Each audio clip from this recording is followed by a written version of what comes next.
Sorry, this is my camera shut off. This is part two.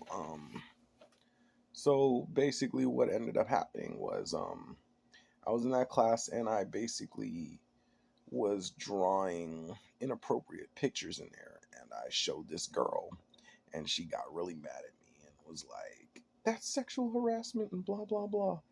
And I was just messing around and she got really angry. So whatever, I was just a mess. And I remember somehow in the middle of the semester, I found out that you could get a language partner and get help learning Japanese. So I was like, cool. So I go to the office and I show up like a crusty homeless man, like dirty from working on the post office, all dusty and crusty. And they look at me like, what the fuck? Like, they really look at me like I was crazy, like I was some crazy homeless man. And they were basically like, yeah, you may have to come back next semester because I don't know if we have any more partners available because it's too late in the semester or whatever. But I don't know if they were telling the truth, but I just know like they just gave me this look like they didn't want to be associated with me. Nobody at that time really wanted to be associated with me. So what ended up happening is I had wanted a language partner so bad that I had made up these flyers and was passing them around to Japanese people that I saw at school, but nobody, took me up on my offer. Nobody called me. Nobody did anything. And I remember it was really sad because I just felt like nobody really liked me, and you know, I was just in a low point in my life. And what I would watch is I watched a lot of the guys that I went to Japanese class with before. They were going into programs and they got job opportunities. And some people were going to Japan to teach English over there. And a lot of these guys were having these cute Japanese girlfriends.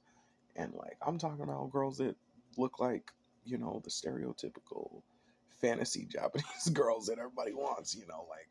And I was like, whoa, bro. And I had nothing. And I just like literally had absolutely nothing. And I learned that, I mean, it took me a minute. I've had more experiences after that with brainwashing.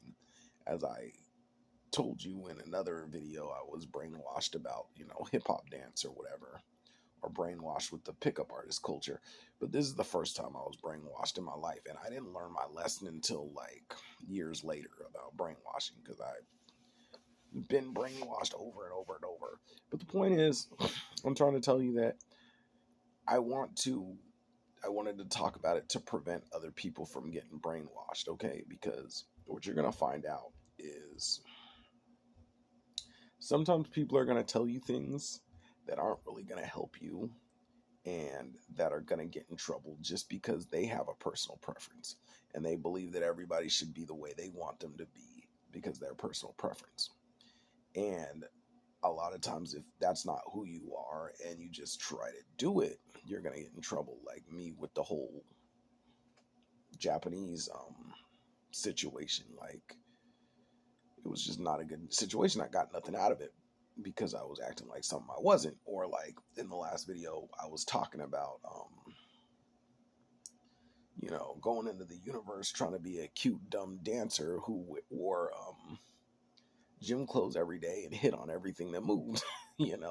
Wasn't taking school that serious because I was so sure that everybody would love me for that and being a part of that pop culture, and ended up graduating with nothing, like a degree in liberal studies that I can't even use and half a degree in dance that I can't do nothing with. You know what I'm saying? Wasting like 3 years at the university.